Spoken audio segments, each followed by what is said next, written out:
Assalamualaikum warahmatullahi wabarakatuh.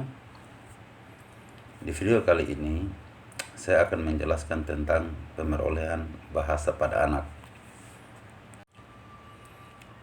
Jadi proses dan sifat penguasaan bahasa setiap orang itu berlangsung secara dinamis dan melalui tahapan yang berjenjang. Krida Laksana 2001 halaman 159 mendefinisikan bahwa pemerolehan bahasa sebagai proses pemahaman dan penghasilan bahasa pada manusia melalui beberapa tahap, mulai dari merepan sampai kefasihan penuh. Sedangkan Johnson 1999 halaman 4 bahwa pemerolehan sebagai proses alami yang berlangsung tanpa adanya perhatian secara sadar terhadap bentuk-bentuk linguistik. Jadi di sini kita bisa simpulkan bahwa pemerolehan bahasa pertama yaitu 1. Pemerolehan bahasa pertama dapat diartikan sebagai penerima pesan berupa bunyi-bunyi oleh anak semenjak ia masih bayi. Yang kedua, pemerolehan bahasa pertama terjadi apabila anak yang belum pernah belajar bahasa apapun melalui belajar bahasa untuk pertama kali. Yang ketiga, pemerolehan bahasa pertama adalah proses mulai mengenal komunikasi dengan lingkungannya secara verbal. Jadi, berdasarkan penjelasan tersebut, dapat kita pahami bahwa pemerolehan bahasa pertama terjadi bila anak yang sejak semula tanpa bahasa kini telah memperoleh satu bahasa. Pada masa pemerolehan bahasa anak ini, anak lebih mengarah pada fungsi komunikasi daripada bentuk bahasanya. Misalnya, anak memberikan isyarat makan atau minum, cukup menggerakkan tangannya ke mulut saja ya. Selanjutnya, ada 4 teori dalam pemerolehan bahasa. Pertama, teori behaviorisme. Kedua, teori nativisme. Ketiga, teori kognitivisme. Dan keempat, teori interaksionisme. Di sini kita akan menjelaskan satu persatu dari teori dalam pemerolehan bahasa tadi. Kita mulai yang pertama dari teori behaviorisme, menjelaskan bahwa anak dilahirkan tanpa membawa apa-apa. Pernyataan ini saya sangat setuju, karena pada dasarnya memang kan anak itu tidak membawa apa-apa. Tapi di sini kita bisa memahami maksudnya bahwa anak hanya menerima sebuah pesan bunyi untuk keperluan komunikasinya.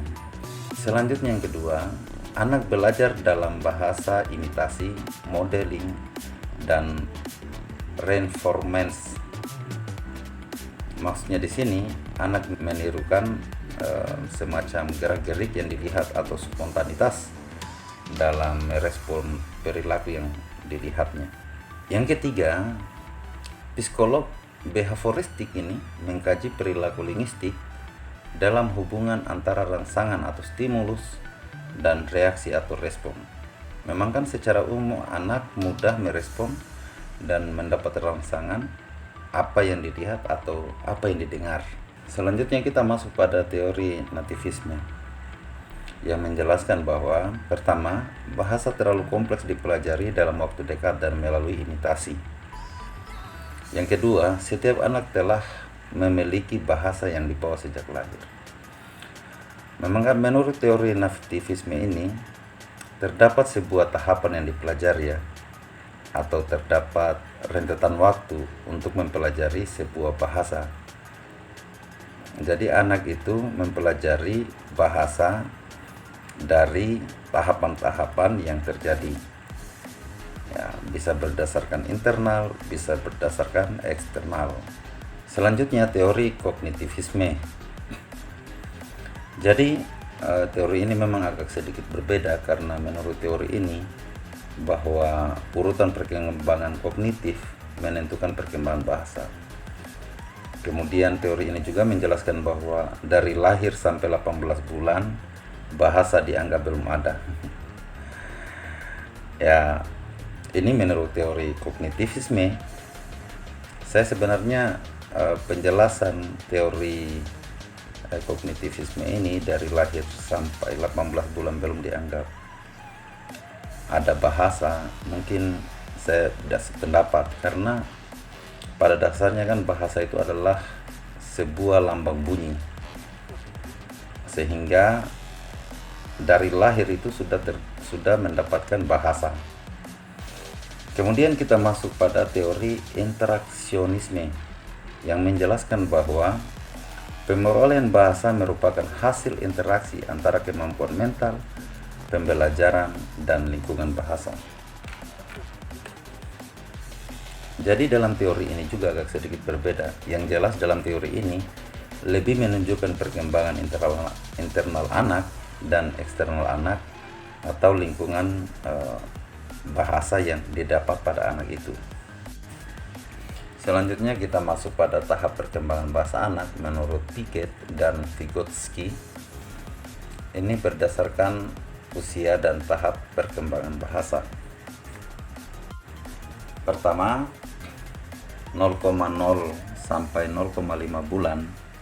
Ini merupakan tahap mereban atau pralinguistik pertama.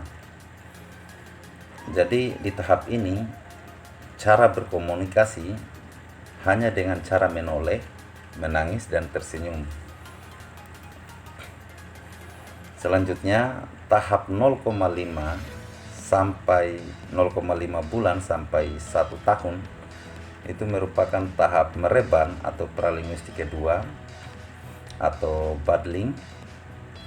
Di sini di tahap ini memberikan sebuah isyarat dan cara mengoceh dengan mengucapkan suku kata mu, pa, ba, ma, bapa, mama, misalnya ayah, ayah saja itu misalnya yah, ya.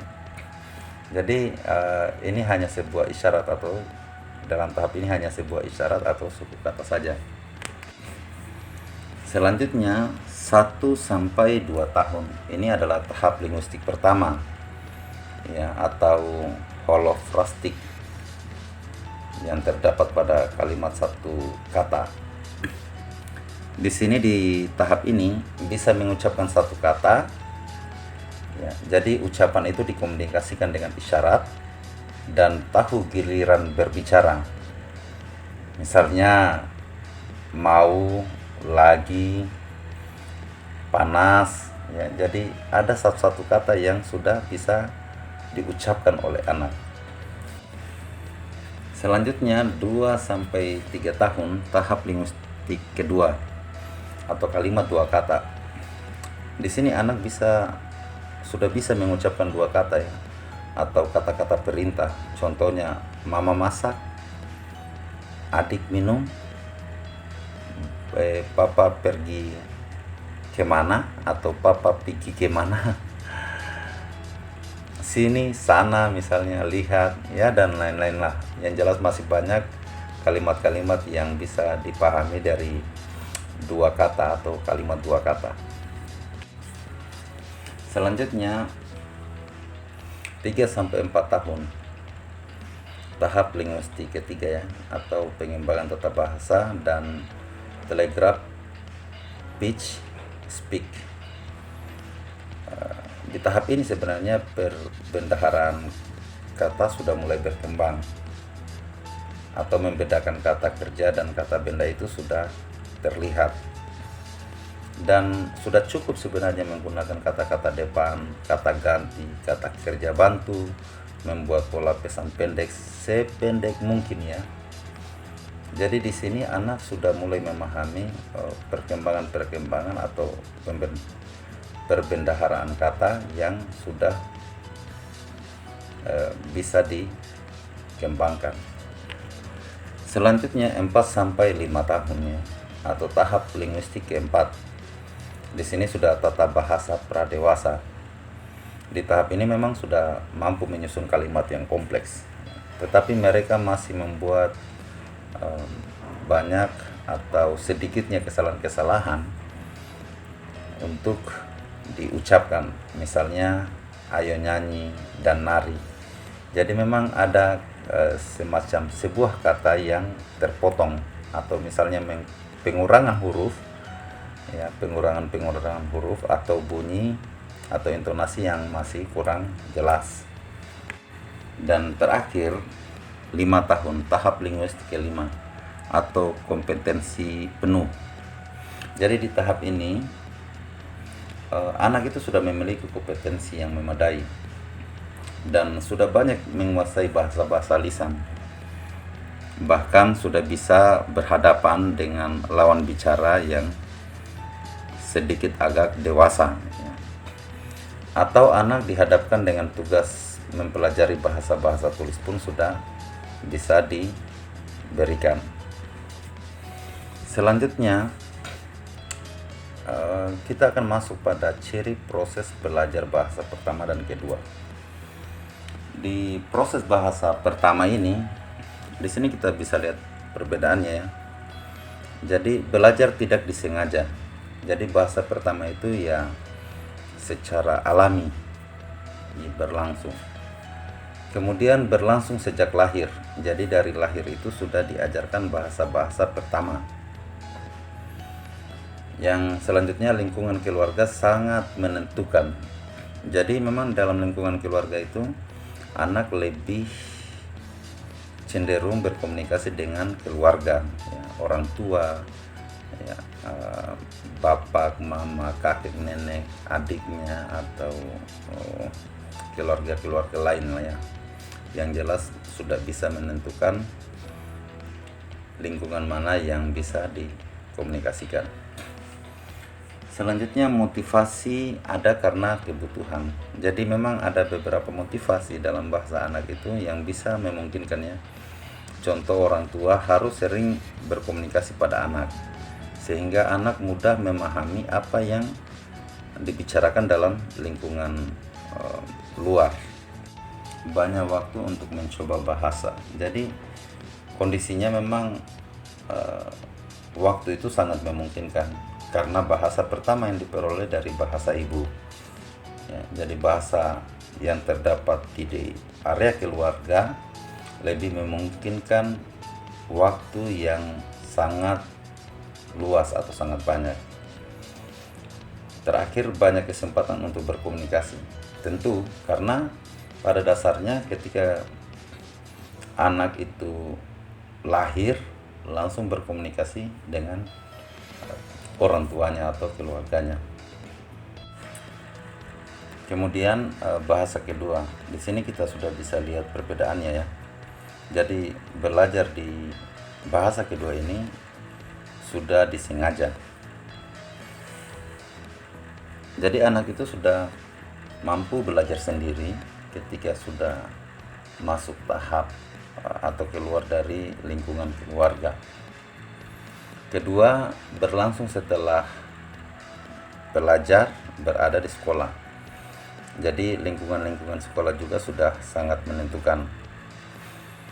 Kemudian motivasi pelajar untuk mempelajari tidak sekuat mempelajari bahasa pertama, ya. Jadi anak itu sudah sangat termotivasi belajar itu pada lingkungannya. Bukan hanya lingkungan keluarga, tetapi juga lingkungan sosial masyarakat dan lingkungan sekolah. Kemudian waktu belajar yang terbatas. Jadi memang ada beberapa hal dalam bahasa kedua ini memang yang harus di-cut, ya. Jadi bahasa itu diajarkan sudah menggunakan batasan-batasan.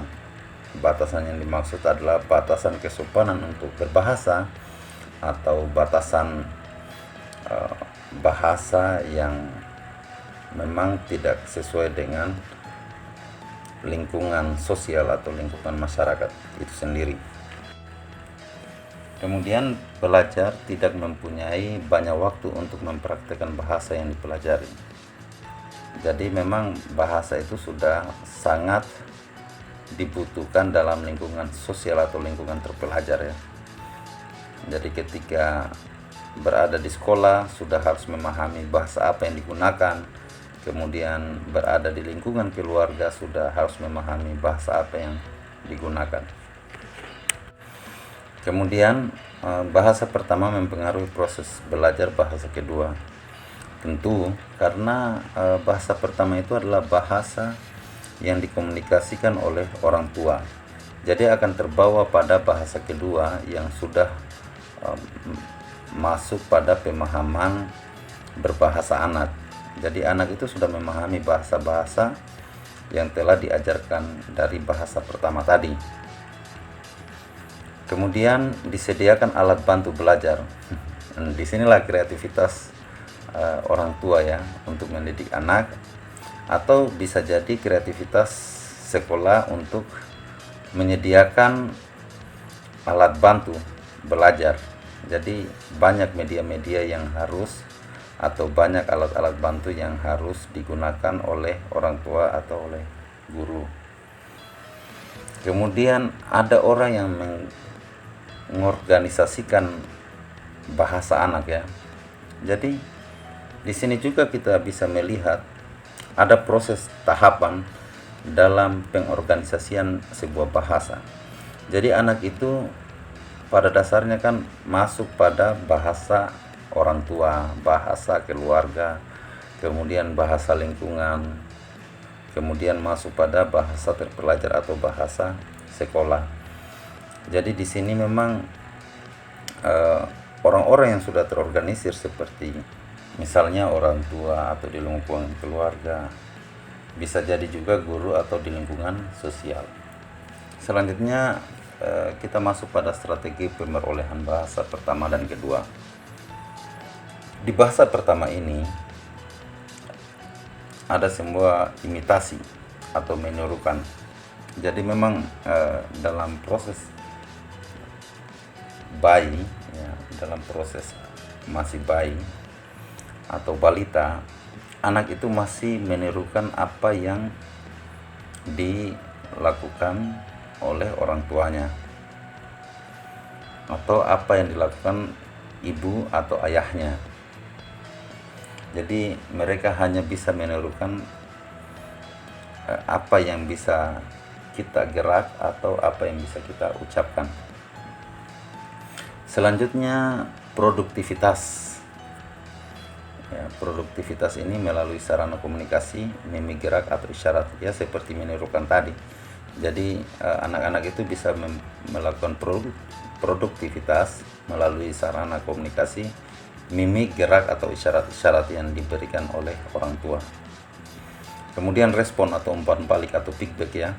Jadi di respon ini anak mampu merespon apa yang dilihat, didengar ya, ataupun yang diucapkan, walaupun mungkin tidak merespon seperti orang dewasa ya.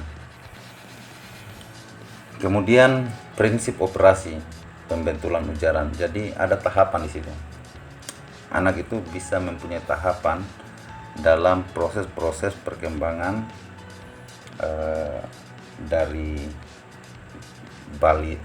bayi ke balita, balita ke anak-anak. Kemudian masuk pada strategi bahasa kedua. Jadi di sini memang sudah ada strategi-strategi yang dijelaskan di sini ya. Pertama, strategi aktif.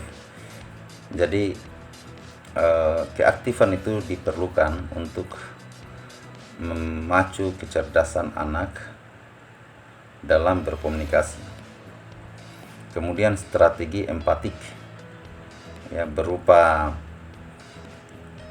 orang tua atau lingkungan atau masyarakat yang betul-betul memberikan empati kepada anak sehingga anak mudah termotivasi dalam berkomunikasi. Kemudian strategi formal ya, strategi formal ini adalah strategi yang dilakukan oleh lingkungan sekolah ya, yang bisa memberikan anak untuk lebih memacu perkembangan bahasa yang dilakukan secara formal. Kemudian strategi eksperimental. Strategi ini sebenarnya lebih memacu anak untuk mencoba hal-hal yang baru. Jadi jangan monoton itu saja yang menjadi bahasa yang digunakan anak tersebut.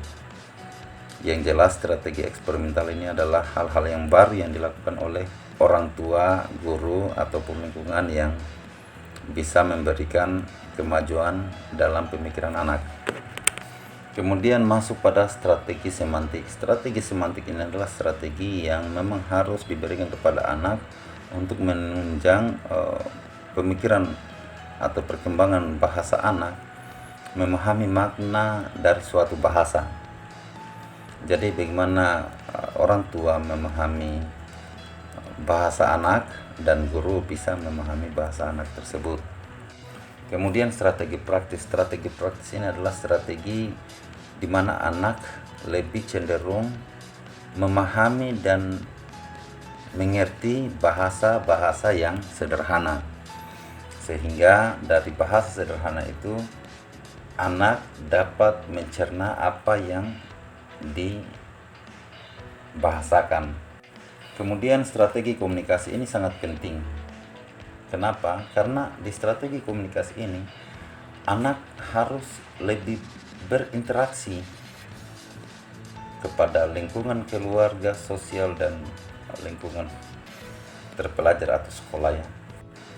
Kemudian strategi monitor ini harus dimonitoring oleh keluarga atau sekolah, bagaimana perkembangan bahasa anak terus-terus dilihat agar anak tersebut dapat menjadi pusat perhatian, bahwa mereka betul-betul sudah memahami bahasa yang diberikan. Kemudian strategi internalisasi ini sangat penting juga, karena memang sama halnya dengan bahasa pertama, bahwa di internalisasi ini adalah bahasa yang betul-betul memberikan sebuah pemahaman kepada anak, sehingga bisa memahami mana bahasa yang baik, mana bahasa yang benar, mana bahasa sopan santun, dan mana bahasa yang beretika. Jadi di sini lebih cenderung kepada sistem bahasa yang digunakan dalam pembelajaran bahasa keluarga. Kemudian kita akan menganalisis pemodelan bahasa. Terdapat 4 aspek ya, aspek fonologi, aspek morfologi, sintaksis, dan semantik. Kita masuk pada aspek bidang fonologi. Jadi pada umur sekitar 6 mingguan, anak mulai mengeluarkan bunyi-bunyi yang mirip dengan bunyi konsonan atau vokal, semacam dekutan yang belum jelas identitasnya.